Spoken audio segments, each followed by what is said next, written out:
What's going on, guys? Welcome back to this quick little video. So as the title of this video says, I am super hyped for some power mods. I have the intake manifold almost ready to go and an aftermarket J-pipe that's ready for install. But of course, with any build, there's always going to be some type of issues. First off, let's talk about the intake manifold. Now, I did tell you guys that I have a J35 intake manifold. Well, change of plans, guys. Shortly after finding that J35 intake manifold, for cheap by the way, I ended up finding a J37 intake manifold, which is what I originally wanted anyways. These are somewhat hard to find nowadays, specifically the ones with the higher bore. This one I got is off a 2011 MDX. Shortly after, I purchased the compatible throttle body, but before installing it, I do have to address a couple issues. Number one, and it really shouldn't be this difficult, but I do have a hard time finding a coupler that goes from the throttle body into the intake piping. And depending on which intake you have, the piping size could be different. It's looking like I have to get ones that are slightly bigger, and I just have to clamp down as tight as possible. So that's just one issue I had to address. Another issue is the IAT sensor. On many Honda J-series motors, the IAT sensor is already bunged up to the intake manifold, but in the case of the J37 manifold, there is no bung for the IAT sensor at all. Luckily, there are a couple of ways to alleviate this. One is to tap a hole into the intake manifold, which is what I'm trying not to do. The second option is to tap a hole into the intake piping, which sounds a little bit easier. It's not too bad of an issue, and everything else should be plug and play. As mentioned in my previous videos, I am using thermal gaskets, but I am waiting on one, unfortunately. Now on to the next power mod, the J-pipe. Seems easy enough to install, right? Remove a few bolts, install the new stuff. Really easy, right?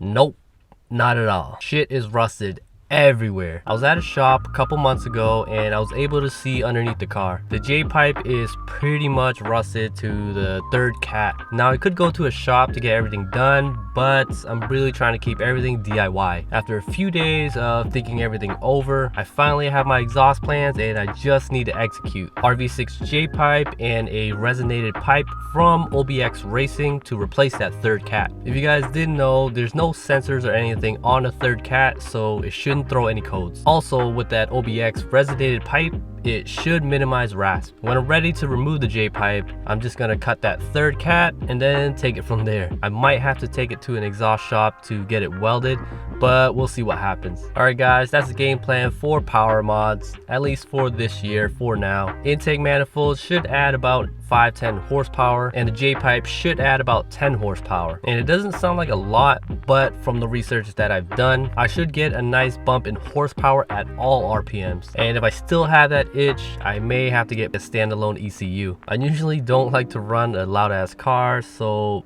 aftermarket exhaust is most likely out of the question. But also with the stage 3 exhaust mod, I do feel like it's free flowing enough, and it still sounds pretty good to me even after all these years. Anyway guys, that wraps up for this quick video. Hope you guys enjoyed. As always, I'll catch y'all in the next one. Peace.